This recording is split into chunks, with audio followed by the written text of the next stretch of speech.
All right, very good. We still have about 30 seconds here, and we'll get started here.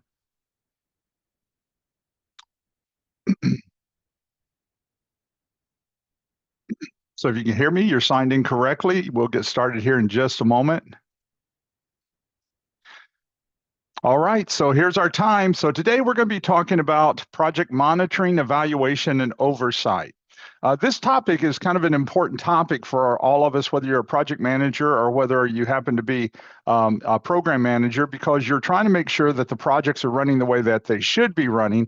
And you're trying to kind of get an early warning sign in many cases to be able to pick up on what's happening with the project so that you can start trying to turn it around before it gets so bad. And so we're going to go through several pieces here. I've got a couple of processes here. So I've really got this loaded up pretty heavy for you today. So let's go ahead and get started here so I can go ahead and lay some foundation for you. So project monitoring, evaluation, and oversight. So some of the objectives that we're going to look at today is understanding the goals of project monitoring, evaluation, and oversight while comparing and contrasting some of the actions. Part of the reasons why people struggle with their projects many times is this topic right here. They don't do a very good job monitoring the project. And so what happens is that they don't find out until the last minute or until something has already happened. So we're going to talk about explaining ways to evaluate the project to determine progress and performance. We're going to talk about some best practices that people are using as well to be able to monitor and evaluate the project. So project monitoring definition. So it's defined, monitoring focuses on tracking performance, progress, and comparing it to the schedules, objectives, and budgets of the project. Monitoring focuses on day-to-day tracking as much as strategic plans and objectives. Now, one of the things that's so hard about this, I think, for most of us is that sometimes we don't get metrics to us. Metrics don't come to us every day. Metrics come to us on a weekly basis, or metrics come to us on a monthly basis or something like that. And so by the time you find out that the project is deviating from the plan or the budget or from the quality that you want, then what happens is we already have a week or a couple of weeks invested in going the wrong direction. So this changes the dynamics of trying to get the metrics to us earlier and faster than ever before. Monitoring characteristics will involve several different things. One of those would be timing, constant or periodic throughout the project lifecycle, and then focus. It confirms that tasks are performing correctly and resources are used appropriately while reaching project goals. Now, this is one of the areas that I think you're going to notice in the next 18 months as more and more artificial intelligence comes into the world of project management. You're going to have an opportunity to see more of this, to where monitoring of a project is going to move away from monthly or bi-weekly to where it's almost instantaneous. We would be able to find out something about that project almost as consistently as we possibly could because of current live information. So the methodology for monitoring characteristics involves regular data collection, progress reports, performance metrics, and variance analysis. And then the outcomes, you're collecting data and interpreting real-time progress that helps determine which areas need corrective action and adjustment. Now, the challenge that we have too with the methodology and the outcomes is that what if we're not collecting the right data? And it could be that's happening in your organization for sure. Almost every organization will have people who will collect data from the aspect of money and time. That's a no-brainer. Upper management does that on every project, okay? So that is not enough information for some of what you're doing. Some of what you're doing is on the quality side, or some of what you're doing is on the efficiency side. So you find yourself having to benchmark other things and measure against those type of measurements, and that might not be something that's consistently being collected from your organization. So one of the first things you might find yourself doing is determining how to collect the data that you really need that's going to help you. Not just money and time, that's a piece of it, but how do you collect some of the efficiency data that you might need? Project evaluation definition. Evaluation refers to systematically assessing a project's performance and outcomes, typically at defined milestones or after completion. Focuses on determining the effectiveness, efficiency, relevance, impact, and sustainability of the project. Now, those of you who are doing Agile, you know that you do some of this on the Agile side after about 3 iterations or sprints, because you'll come up with a velocity in which you will use that velocity then to make projections for a Scrum or an Agile project. On the traditional side, many times what happens is that you're doing it in bits and pieces, in the sense that you're doing it in following activities. And so what happens is you might not have a completed piece of anything for a while before you have a deliverable that's going to be able to be a working component. And so there's two different philosophies that you find yourself in. On the Agile side, where you're going to have something that's working for that customer within a couple of weeks, compared to traditional, where you might not have anything working for them for months, because that might be the first phase or the first deliverable that's actually finished. Evaluation characteristics, and this is where you and your team and management have to kind of get on the same page. Timing. Evaluations can occur anywhere throughout the project, providing a deliverable or a value. It's a value to the customer. So the typical area of assessment are at the end of a phase or a project, and specific milestones during the project life cycle. So you see that we have certain places that we will measure it. However, if you've got that nagging feeling inside, or you've already noticed that your team is missing several key dates, you don't have to wait until this time. You can find yourself turning around and picking up the pace of how much you're monitoring some of these situations, so that you know what's happening. The focus, you're learning from previous work, is the emphasis to help future projects and to evaluate the previous work. So what you're doing is looking at the current project through the eyes of experience. You know what's happened on other projects, or you know what's happened with this project previously. And so you're starting to look at it, and you're looking for characteristics and those trigger conditions that let you know that the project's either going well or struggling in a couple of areas. Methodology, use qualitative and quantitative data input from stakeholders, variety of feedback information, such as interviews, data collection methods, surveys. And so what you find yourself doing is talking to a lot of people. And so if you're the project manager or the program manager, you'll find yourself talking to a lot of the people on the project. The outcomes here would be a creation of reports or status information to inform others for decision-making and future planning.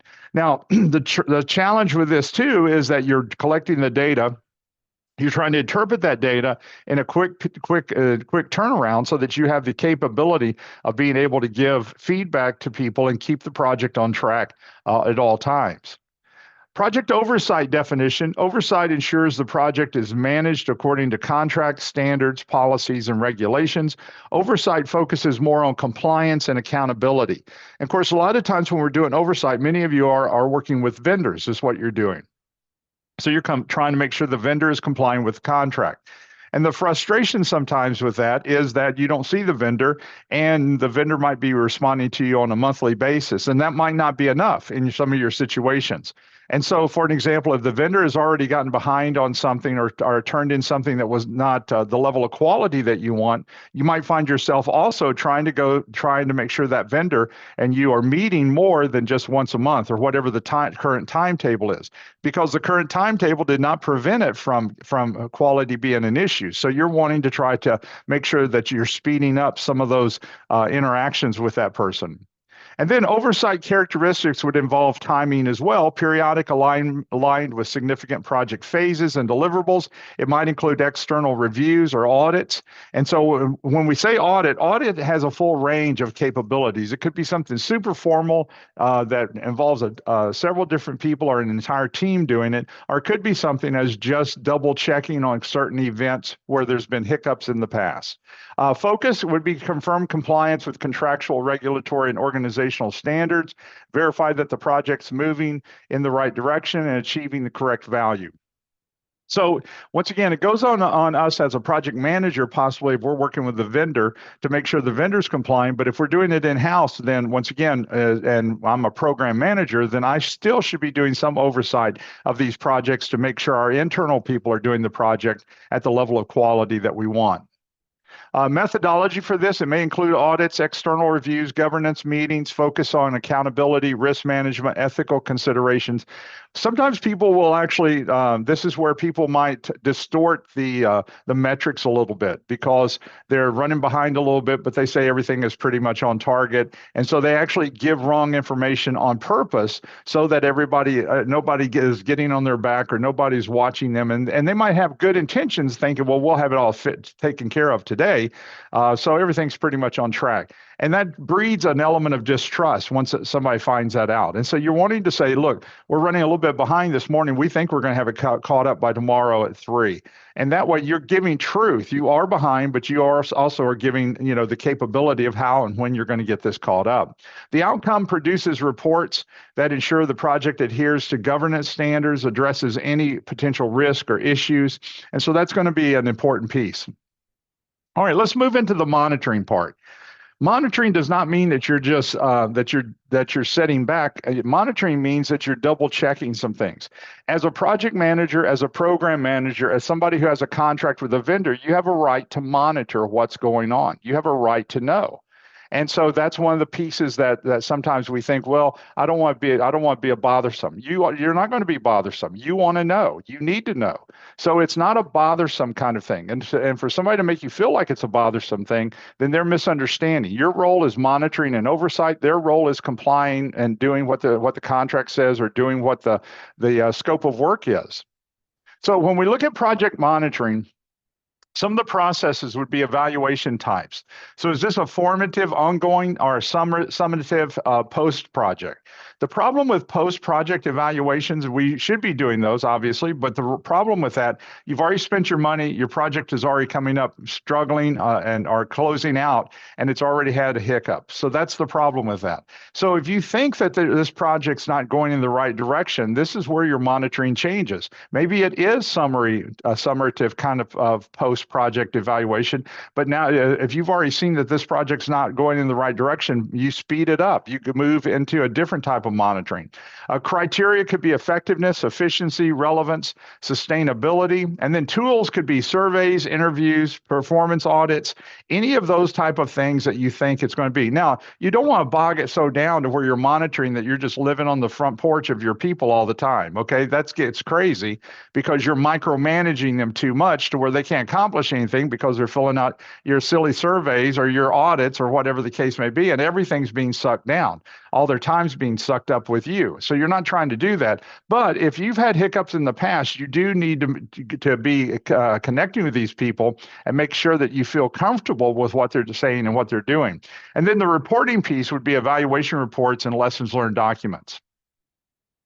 Monitoring compliance with Agile practices. So let's put the Agile hat on for a moment. So monitoring compliance to an Agile practice means more than calling a project Agile. It means following Agile principles, practices, and audits to adhere to continuous improvement. Many people who are calling things Agile or Scrum, really all it is they're still running a traditional project, but they're running it in phases. And they don't want to have much documentation, so they're calling it an Agile or a Scrum project. So Agile and Scrum means more than that. The real piece of it is that you're letting the team make most of the decisions. And so a lot of times, if you still got a project manager overseeing everything, if management's still calling every shot, if you still have a gazillion sign-offs, then it probably is not Agile and Scrum, because Agile and Scrum runs much faster than all of that. All those type of things of sign-offs and management making all the decisions and stuff, that's a control piece. And so that's a command and control. That's more like a traditional project. So monitoring can also brings in a strong culture of compliance with all the supporting processes, such as refining the backlog, creating the sprint backlog, sprint planning, retrospectives, all of those, because speed is everything on the Agile side. So monitoring an Agile project is not the same totally as it would be on the traditional side, because you're looking at command and control over there. And on Agile, you're looking at what's the output, what's the efficiency, what's the quality, what's the value to the customer. It's going to be a little different. Next, let's talk about reviewing project risk and issues. Continuously monitor and review risk and issues that could impact the project's success. So you're using tools like a risk register, issue log to document and track the risk.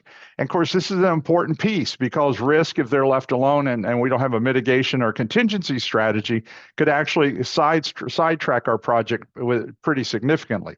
So regularly assessing the risk landscape and proactively mitigating or addressing risk, ensuring the project's stability and progress, that's what you're trying to do. So this progress provides a structured approach to monitoring, evaluating, evaluating and overseeing agile projects, ensuring continuous improvement, goal alignment, and effective project performance management. So when we talk about regularly assessing it, you're looking to make sure that you're thinking out ahead of that risk. Once the risk happens, it becomes a no-brainer to you. You got to deal with it. But if you can outthink it and anticipate what's going to happen, anticipate a trigger, and be able to watch and monitor that risk ahead of time, then that risk is not going to surprise you, and you're limiting the damage that risk will probably do. Establishing and monitoring frameworks and KPIs. KPI is your acronym for key performance indicators. They're measured values that demonstrate how effectively a project is achieving its key objectives. KPIs are used to track progress, identify potential issues, and ensure the project stays on course toward its goal. They provide a clear, quantifiable way to monitor and assess the performance of a project over time. Notice the wording there, quantifiable. Everything you're trying to do, if it's not quantifiable, you probably have noticed that you're struggling with how to know what the baseline is for that and how are we doing? Are we doing good or bad? And that's because you need the quantifiable type setting. That's what you need. And so every type of measurement you're trying to come up with, you're trying to get it out of the subjective over to the quantifiable. And it's not easy, as you know. It's sometimes very difficult. Samples of some of the most common that we've seen, and all of you have seen these and probably using a lot of these. You're talking about schedule variance and cost variance, positive rather than negative. Positive cost variance or schedule variance means we're on time or under budget. And then many of us will use CPI and SPI. That's very common on the traditional side. PMI is starting to roll out some possible ways to be able to utilize this on the Agile side and still be able to use earned value. Resource utilization, 85% of the resources are being used for productivity. ROI, which is return on investment, you're looking for positive returns. We invest $1 million into the project. That's why you're doing your project. They're expecting to get $2 million out of it within 18 months of it being completed. So that's what drove that project for sure. Milestone achievement rates. I don't know if you do this, but I think this is a good one if you're following milestones specifically. 8 out of 10 milestones achieved 80%. Are at 80%. And so that really helps in some of those pieces. Then you're conducting your status meetings. Now, your status meetings are going to be on your traditional side predominantly because you're going to be meeting with the project manager, project team, program manager, potentially your sponsor, and so all of those type of things. But you do have meetings over on the Agile side. Now, Agile, you're talking to your team continuously, but you will have daily stand-ups every day to know what's happening with that project. And so your status meetings schedule and conduct regular status meetings with the project team and stakeholder. And this has to be very truthful and has to include the metrics. To have the meeting without the metrics doesn't help a whole lot. So these meetings often held weekly or bi-weekly, review project progress, address any issues or delays, and discuss upcoming tasks or upcoming milestones. And the team can align priorities and project managers and can communicate progress and concerns.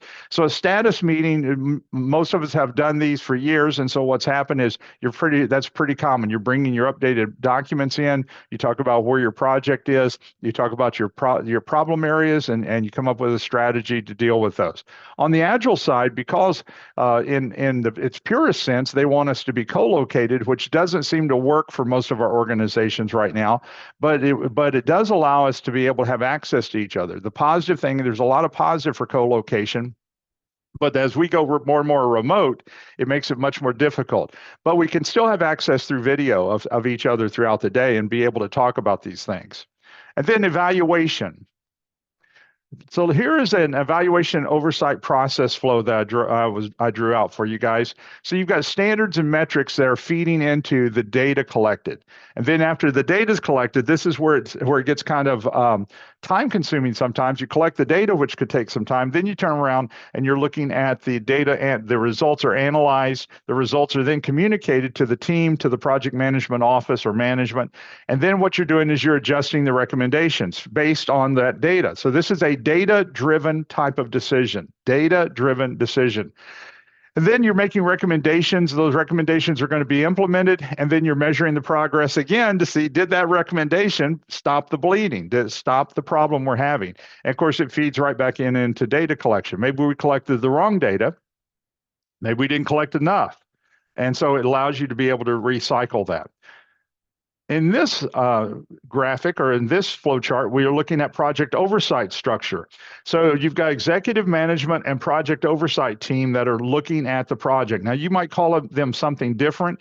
It might be your PMO and it might be your compliance committee. So you might call them something different. But both of them are feeding into a project management office or a sponsorship type office that's controlling that project.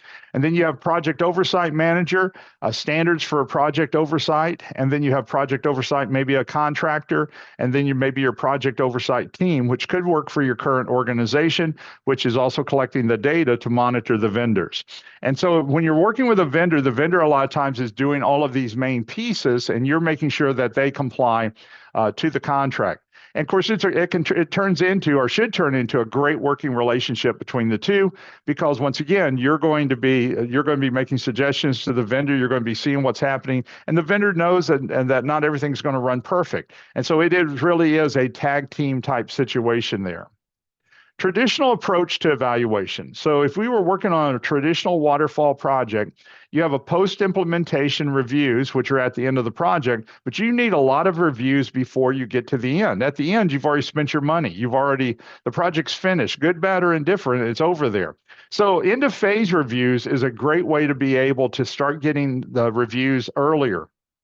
End of phase reviews is to look at how your project is running, especially if you're running it in phases, and at each phase, do a lessons learned on that phase. That's going to give you some insight that also helps you correct the next phase. And then what happens is you're coming at it from the aspect of success. You're building on success. Performance metrics, assessment against predefined success criteria. Also, you're looking at cost-benefit analysis, evaluation of financial aspects, and return on investment. And so as you look at each of these are all traditional approaches to evaluation. Some might even be on a deliverable basis. So when we talk about end of phase or deliverable, you might do it based on deliverable. And so you're following this same type of trajectory. On the Agile side, you've got things a little different. Since we're handing something off every 2 weeks to the customer, we're doing a sprint, we're finishing features and functionality or user stories in 2 weeks, we're doing a demo, and then we're handing it off to the customer, and then we do a retrospective on sprint number 1. So a retrospective and a lessons learned is very similar. And so it reviews at the end of a sprint to discuss what the team did well, what areas could be improved. So you can see it's answering the same type of questions. But a retrospective is happening at the end of sprint. And so customer feedback, your input from stakeholders on the project's product, its advancements, incremental reviews, evaluations after each demo sprint to evaluate product compliance. Now, you remember you're doing a 2-week sprint. When you finish the sprint, you're doing a demo with the customer and people sitting around the table. They can see the new features. And then the customer is going to get that piece of feature or those user stories and start working with it. And then you're going to do your retrospective. And so you've got incremental reviews, and then you've got adaptive planning, adjusting plans and outcomes based on evaluation and feedback. The customer says this isn't fast enough or this isn't quite working the way we want it to, and it goes back into your product backlog, and the product owner decides what the ranking order is based on what the customer is saying, and then it comes back to us for a sprint backlog that we're going to do in 2 weeks, and then we work those features back in as they are reprioritized. Conducting the phase reviews. So phase reviews or stage gate meetings might be something that you call it, evaluate deliverables and performance. So phase reviews look to see if the project is achieving its goals or objectives or if it's ready to move forward to the next phase. Now, the way that we have set this up is the same way PMI has set it up. So we've got phase 1 finishing. And so what we do is we do our phase review. Now, our review is not just the lessons learned the way we're talking about it here. Before, we talked about it from a lessons learned standpoint. But here, you're deciding what you need to do for the next phase. That allows you to have some adjustments. So phase 1 goes through a review. We make adjustments to phase 2 to make it comply better, and then it goes on. And so that's how it's being used here. So some reviews will include completed compliance with requirements and phase-driven goals. In other words, we've got certain goals per phase that has to be an output from that. Also, implement performance metrics and quality assurance. Quality has to be part of what that vendor is delivering to you. For them to be on time and on budget and delivering something that doesn't work with the efficiency or as fast as some speed of what you want, that is not quality. So they're not complying if that's what's happening. So we've got to be able to produce stuff that's going to also be on time and on budget, but also comply with this quality side. So implement metrics if there's no metric. And the thing is shocking is that many people are running projects with no metrics. And so it's going to be difficult for you to know how you're doing if you don't know your metric. And so that's like driving down the road without your speedometer working. That would, if you're going down through Arkansas and hitting all those little towns, you will probably be in jail because that's where they make their money. People are speeding, and so if your speedometer is not working, you don't have a metric to know what you're doing as you go through those towns. That's how we run our projects, without a speedometer, without a metric. And so what happens is that we don't know how we're really doing. We are subjectively guessing, and that's what we're doing. So some metrics include quality measurements, audits, following predefined criteria. Let's talk about oversight. Oversight is something you're doing with your vendor as well, but it might be more than just that. You can do oversight with your people if you're a PMO, project management office. So project sponsors do oversight. High-level stakeholders such as manager, director who align with business objectives. So sponsors will do oversight. Governance boards, many of you who work for a state or a government agency, you might have a governance board that does some oversight. Steering committees, boards are set guidelines, they review progress, they make policy decisions. And then change control board. If you're doing a traditional project, you have a change control board. You don't really have that on the Agile side or the Scrum side. And so stakeholders who review the change requests, they allow changes to the project scope. And so this is that command and control type of atmosphere that you see right here. Formal audits, reviews of the project for compliance, that project aligns with the goal, plan or goals, and then definition and purpose, high-level review to ensure adherence to goals and standards and to resolve the problem, ensuring accountability and alignment with organizational policies. So the type of oversight you do will depend on your project and what your organization is wanting you to do. In order to make sure that the project team is complying, also that the vendor's complying. And so all of this is obviously has some subjectivity to it because you're determining which of these need to be part of this project. And then key processes and methodologies. Some will use governance frameworks, structures like PMO. Some will use audit trails where they document the project decisions and the changes. Some will use compliance checks, ensuring adherence to standards and regulations. Some will do stakeholder communication, where they have regular updates to senior management stakeholders. Now, the truth is, all of this list here, you probably do it in some form. You might not call it the same stuff, though. So many of you are doing this. You look at it and you think, hey, we're doing that. That's something we do, but we don't call it that. You might not have a PMO, but you very much have a governance framework because management's seeing it and management's hearing what's going on, but you might not have a PMO, but you still are kind of following this same type of oversight. On the Agile approach to oversight, you have a Scrum Master. Now, please remember, your Scrum Master does not have the same power that your that project manager does. So you don't have a project manager, and so the Scrum Master is not another name for project manager. Please do not think that, because they're not. They don't have power like that. So they facilitate the meetings. They help remove impediments. They're the methodologists, really. They're looking to make sure we're following the framework, the methodology here. Scrum and Agile, they don't really call it a methodology. They call it more of a framework because you've got such flexibility with that. And then your product owner, he or she is in charge of taking care of the requirements, the user stories, the story points, the features. So the product owner works directly with the customer. So they ensure the current work aligns with the customer's priority and represents the customer's position to the team. In team meetings, they're going to take the position of what the customer would want. And then you've got continuous feedback. Continuous feedback gives and receive input from stakeholders. Why? Because we're delivering something to them every couple of weeks. So we're getting feedback from that customer if we're on track. And then obviously your team is really high functioning. So they're a self-organizing team, and they focus on execution. I mean, the goal of your team on the Agile side is speed, execution, getting it to the customer as quick as possible. And so they make their own decisions. They're not sitting around waiting for somebody to make a decision. They're going. They're trying to, how fast can we do this and get it back, get it to the customer. Agile has some key metrics and KPIs as well. So before an Agile project begins, you create metrics and key performance indicators. So you have sprint velocity, lead time, cycle time, defect rates. You have even more than that, but that's just some for you to think about here. Each metric must be aligned with the project goals and steps for measuring it. This ensures that the correct data is collected and focuses on the most important. So we're not measuring the exact same thing, even though money might be measured on the Agile side too. You're measuring performance, you're measuring the value because it's a value delivery kind of setup. Implementing Agile tracking tools.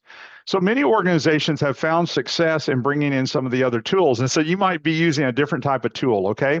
So utilizing Agile project management tools such as Jira, Trello, and Azure DevOps to track progress. And there will be a gazillion more in the next 18 months. As AI starts connecting with more of these tools, you're going to see that the hopper is going to be full of every kind of tool in the world. So these tools will help visualize work items, manage backlogs, monitor team performance, and depending on whether you're doing a face-to-face kind of setup or whether you're doing virtual is going to make a difference too. Many people have purposely gone with virtual tools because we're all working on the same project and we can see live data instantly for when we pull it up. And so many who are doing remote work, like many of you are doing this. So you create dashboards to display metrics, support real-time tracking of activities, issues, progress, while measuring the interactions and the goals. So you'll see yourself making some adjustments here. Your company might change the tool as we get more and more AI in. Either if your company is wanting the AI to help make some of these decisions and feed some of this information, they'll change for that reason. And then some of you might have companies that don't want AI to be able to influence any of this and push it away. I think down the road, all of us will have something with artificial intelligence connecting to it as we get our security better, as we feel more comfortable with that tool. But right now, I can see both sides of it, why people would want it and why people would not want it. Conducting the daily stand-ups. We said on the Agile side, this is a strong communication piece. This is a strong piece for monitoring the performance as well. So it's a 15-minute meeting that happens every morning, typically every morning. And you and the team just say, here's what we did yesterday, here's what we're doing today, and here's any impediments or any challenges that we have. And so it's just super quick. You're not a problem-solving team, you're just kind of updating everybody. And then what happens there is it then turns around and goes to someone else. And so they say the exact same thing. Daily stand-ups promote that transparency. They allow everyone to understand what's happening in the project, what remains, and everybody's able to you really can encourage each other in some of those cases. Also, review sprint progress. So sprint reviews evaluate the finished work against the sprint backlog. Your sprint backlog is for one sprint, okay? Let me say it again. Your sprint backlog is for one sprint. It's the plan we're going to be using to run this current sprint. So then you do a sprint review, and so it's against the sprint backlog, determine if there are any deviations from the sprint or the product backlog. And then you'll have a burn down or a burn up chart. And so burn down charts and other visual aids can show what remains. So a burn down chart, let's say we have 200 user stories. And so with those 200 user stories, it's going to show how many user stories we still have left after each iteration. A burn up chart does it the same thing, only it does it the opposite way. We've got 200, but it's going to show how many we have completed until we get to that 200. So a burn up and burn down chart are two very common tools that you will see when working with the sprints. And then conducting the sprint retrospective, which is like the lessons learned. They review what went well, what did not work, what areas need improving. You have transparency and open feedback with each team member and must happen in each retrospective. And so areas that need changing or adjusting must have an action plan for refining the process and the practices. And this is where as we start using Agile more and more, we will start getting more proficient with it. Now, many of you don't use a full-blown Agile or Scrum framework. You use something hybrid. And I get that because you've got a lot of your components over here that are still traditional, but maybe the development of the software or the product happens to be Agile or Scrum. But you're still reporting to traditional. And so you're wearing kind of both hats when you get into those situations. Gathering stakeholder feedback. So you're collecting feedback from stakeholders and end users regularly to evaluate how well the product meets their need. This can be done through surveys, interviews, or user testing. But once again, on the Agile side, they're sitting there at the table. You're talking to them. You've got face-to-face continuously with them. So that ought to help. You incorporate the feedback to assess the product's effectiveness and make necessary adjustments to meet the stakeholder expectations. And of course, the whole deal of transparency is so that the customer can say, this is what I don't like, or this is what I love, and let's reinforce this. And you and your team are problem solvers. You're looking at what to do to fix what the customer likes and doesn't like. Then you're evaluating the product increments. On the Agile side, you're looking at it as a product because it has features and functionality, and you're either solving a problem or you're going after an opportunity for that customer. And so you evaluate each product increment at the end of the sprint and each release. Now, a release and a handoff at the end of a sprint are not the same thing. You could have 4 sprints for one release. And so sometimes people will make that mistake and they think, well, I'm handing something to the customer, I'm releasing it to the customer. Bad terminology, okay? I mean, I said that too in the early stages too. But really what you're doing is you're giving the customer a piece of the pie. And then at the end of a release, they've got the rest of that particular pie. And then you're starting another release, and so you're putting the sprints underneath that umbrella. So assessing whether the sprint meets the definition of done. DOD is what the acronym is a lot of time. Definition of done, minimum viable product, and product backlog. All of those are telling what are the components of all of these sprints should be, and what type of functionality should be there. And so that's what you're going back to see, does it have that level of functionality? So this helps everyone see the product's evolution by following the product outputs, but it also allows the customer to see that and start working with new technology. They're always working with new features at the end of each sprint and new things that it's doing. Future based on learning. So knowledge transfer is imperative for Agile and Scrum, and that's what you're doing with a retrospective. We're learning from the previous sprint of what we're going to do on this sprint. But after each sprint, the knowledge the team learns helps make future decisions and plans more effective and streamlined. And you are getting smarter about the project at all times. You were guessing on some things up here based on calculated guess, but they were still pretty much a guess. On the back end, you start getting real confident on how long it's going to take to do certain things. And we do that even on the traditional project, but especially on the Agile project because of the interaction that we have with everyone. Also, we use insights from retrospectives and stakeholder feedback to adjust the project plan and the backlog. You conduct refinement on user stories, you update priorities, you reallocate resources to impact the project's future. This iterative approach is responsive to changing needs. It continues to deliver value through these adjustments. And so all of this helps the people continue to grow and expand in those areas. And it is experience. You're running an 18-month project, and every 2 or 3 weeks, you are producing something that customer is working with that you are learning as you go along. And so you are making better decisions. Project oversight establishes governance roles. So let's talk about some of the roles. You might not have all of these.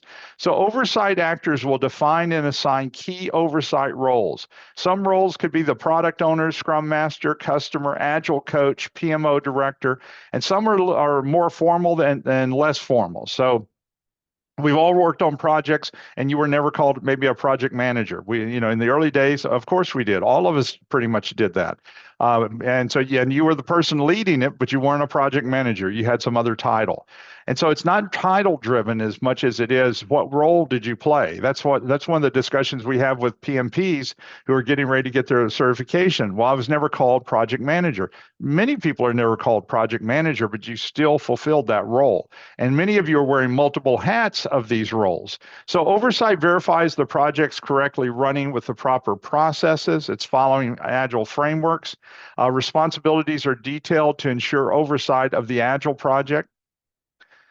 So you facilitate regular oversight meetings. And so the purpose for that oversight meeting is making sure that somebody is complying, whether they're internal or external.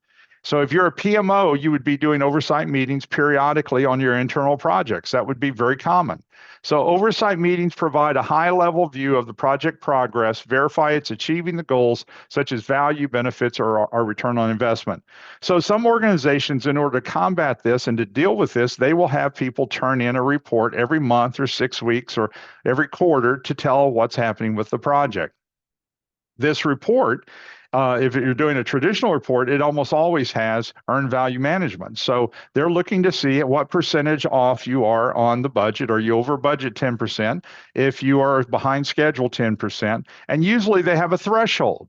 And so many organizations, if you get 10% over budget or 10% behind schedule, that's a threshold, and you are elected to have additional meetings when you reach that threshold.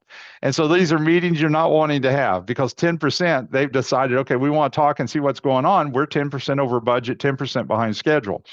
As long as you're under that threshold, many times the discussions are happening, but it's not at the same intensity or the same level. And what management's trying to do, or the PMO's trying to do, is make sure that we can turn this trend around and we're not continuing to throw more money at this and find out what's going on. So you find yourself in those situations from time to time. All right, you conduct post-implementation review. So it reviews after the project finishes.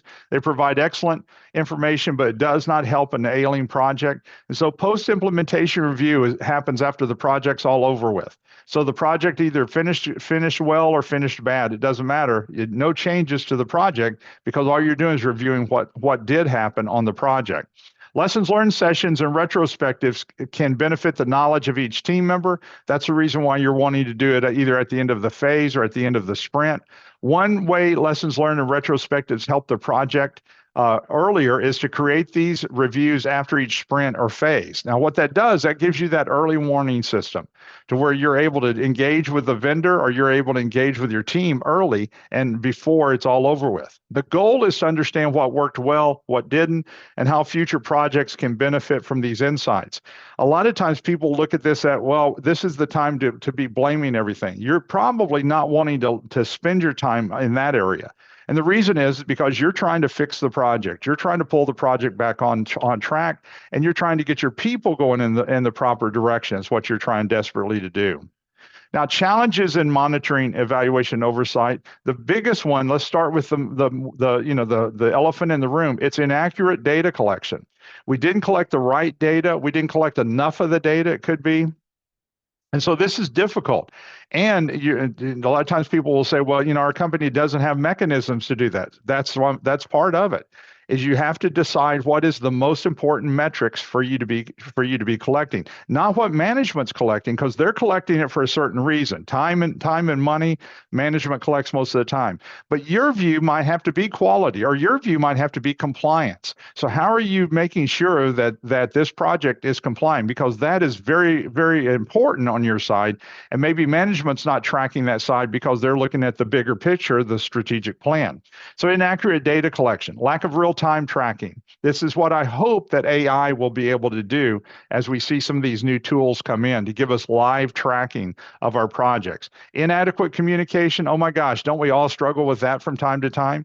We have more meetings and no less. Obviously we've got to be able to communicate better.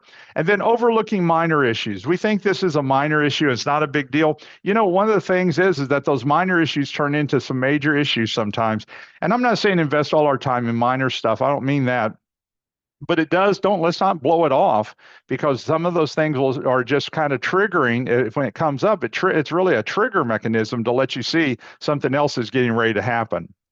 Inaccurate data collection. Let's talk about it a little bit here, okay? So a challenge with inaccurate data collection is determining which data is correct and which is incorrect. And so what happens is we start doubting everything because we don't know what data is good and what data is bad. So if the data is wrong, the conclusions, the decisions, everything that we've decided is wrong too. So the solution, you verify there is a standardized data collection plan in place to collect good data while using standard methods and tools. And then also automated data collection reduces human error and it ensures real-time data accuracy.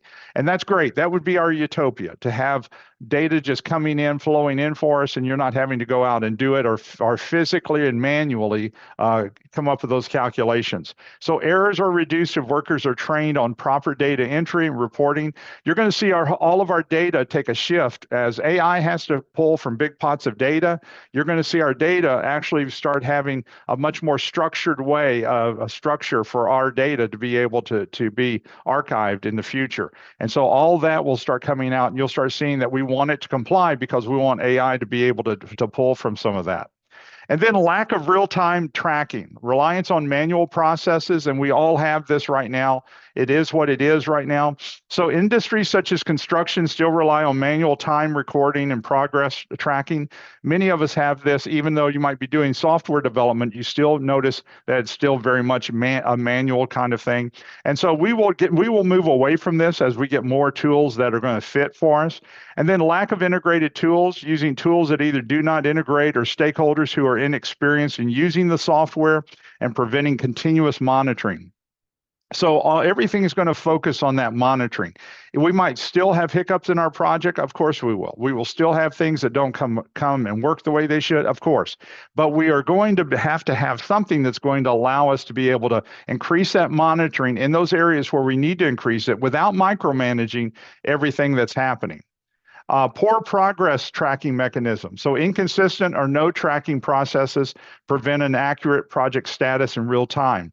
So we've got to have some confidence in what we're doing. We've got to trust the tools or some of these automatic tools that we're going to be putting in to make sure that they really are complying with what we want. And then limited resource capacity. Resources of skilled personnel could be a challenge for an organization that experiences high turnover. This is a challenge. Most of us are running that skeleton crew. I mean, I preach this almost every class. We have a skeleton crew of just the bare bones working for our organizations. And you probably have all these positions that are open, but management is saying, no, we can't hire them yet. And yet we still feel that pressure with projects coming down the pipeline and probably at that same rate. And yet you don't have a full slate of people. That's where our challenge is. And I get why management doesn't want to hire extra people, because they want to run as lean and as efficient as possible. But it is a challenge with the projects coming down the pipeline. And a lot of times that's what's slowing our projects down, is people who used to have 3 projects have 5 to 7 now. And what happens is your day's gone when you walk in the door. Inadequate communication. When communication breaks down, it hurts team engagement, causes decision-making to be less coordinated. So we don't want the communication, obviously, to break down. We want to be transparent and clear. Teams need confidence in their communication to move forward with good information. So solution would be you create good feedback processes and flow for the communication, open appropriate communication channels so that the same information goes to the proper stakeholders. One of the sad things is that people will still not know what's going on, even though you think you're communicating well, and maybe you put it on a shared drive or you put it on a website for people to be able to go get it. People, even though when they see it, sometimes they'll misread it. So you'll find yourself, they got the wrong message out of the information they saw. So communicating is one of the things that you're going to find yourself beating yourself over and over the head with, trying to get it out all the time. You're communicating and almost over communicating in some cases to be able to keep people going in the right direction. Overlooking minor issues, the last one I just referred to. Sometimes people overlook the minor issue on a project, thinking they are not significant. Because these are ignored, minor issues become the major problems. And then solution, you create a culture that continuously reviews issues and evaluates whether they're increasing or decreasing in strength. And then if we are able to look at issues and understand whether the issue is increasing or decreasing, once again, you and your team are able to look at this as early warning, because an issue is going to be a current event that's happening. So the culture starts changing and encourages people to discuss challenges rather than hold challenges back. If we can get that guilt off of people and we can get that blame off of people, it changes the whole dynamic. This is happening in the project. You don't have bad people. You don't have lazy people. You've got good people, but this is happening in the project. What can we do as the team to fix this? And so that changes that dynamic right there. All right, so let me pull this last little piece together here and talk about what's going on. We have already set our dates for our webinars for 2025. Kim has already sent links out to everybody. If you're wanting to sign up for all of them, that link is there. If there's just key webinars you want, all of them will be registered with PMI to give you one PDU. And so next month, we're going to be talking about creating win-win vendor relationships, cultivating positive relationships for project success. So we're going to talk about working with your vendor. Then December 13th will be our last one for 2024, and it's on empowerment through mentorship. Mentorship is just exploding where people are wanting to be mentored. A lot of it is exploding like this because of millennials. Millennials are really open to the whole mentoring thing.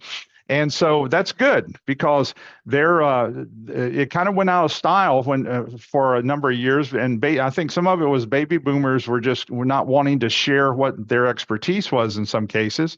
And then I'm not so sure that people even were open to it at that time. But it's good to see Gen X and millennials are very much open to not only mentoring, but being a mentoree too in some of those situations. But these will be our two future webinars this year. And then, of course, all of them are already listed for 2025. And we've made some adjustments on topics and titles. And so you'll be able to scan that and see if that's going to bring some value to you. And then the last piece that I wanted to mention to you is virtual PMPs. We still have one happening in December. I start one next week, and so that's all undergoing, getting ready to start next Tuesday. And so then the last one will be in December. And then in February and April, we do it about every other month for live virtual. And so if you're looking to get your PMP, go ahead and sign up for that. And we do a live virtual for 4 days.